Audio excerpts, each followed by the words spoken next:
Diabetes হল এমন একটা অসুখ যেখানে রক্তে শর্করার মাত্রা খুব বেড়ে যায়।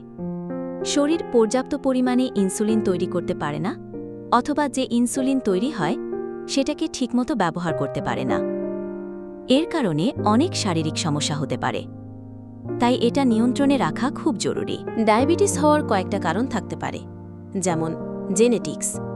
যদি পরিবারের কারো ডায়াবেটিস থাকে তাহলে আপনারও হওয়ার সম্ভাবনা বেশি থাকে।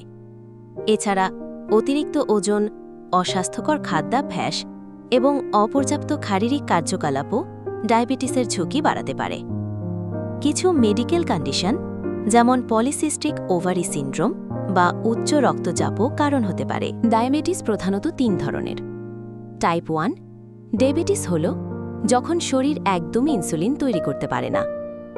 আর টাইপ 2 ডায়াবেটিস হল যখন শরীর পর্যাপ্ত পরিমাণে ইনসুলিন তৈরি করতে পারে না, অথবা সেটা ঠিকমতো ব্যবহার করতে পারে না।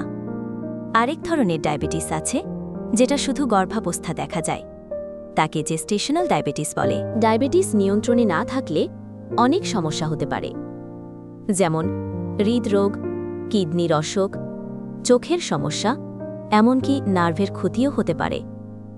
পায়ের সমস্যাও হতে পারে, যা অনেক সময় গুরুতর হতে পারে। তাই ডায়াবেটিস নিয়ন্ত্রণে রাখা খুবই জরুরি। ডায়াবেটিসের চিকিৎসা নির্ভর করে আপনার কোন ধরনের ডায়াবেটিস আছে তার উপর। টাইপ 1 ডায়াবেটিসের ক্ষেত্রে ইনসুলিন ইনজেকশন নিতে হয়, আর টাইপ 2 ডায়াবেটিসের ক্ষেত্রে সাধারণত মুখে খাবার ওষুধ বা ইনসুলিন ইনজেকশন দেওয়া হয়। এছাড়াও স্বাস্থ্যকর খাবার খাওয়া, নিয়মিত ব্যায়াম করা এবং ওজন নিয়ন্ত্রণে রাখাও খুব জরুরি। ডায়াবেটিস প্রতিরোধের জন্য কিছু পদক্ষেপ নেওয়া যেতে পারে, যেমন স্বাস্থ্যকর খাবার খাওয়া, ফলমূল আর শাকসবজি বেশি করে খাওয়া, আর চিনি দেওয়া খাবার ও চর্বিযুক্ত খাবার এড়িয়ে চলা। নিয়মিত ব্যায়াম করাও খুব জরুরি। প্রতিদিন অন্তত 30 মিনিট মাঝারি ধরনের ব্যায়াম করতে পারেন।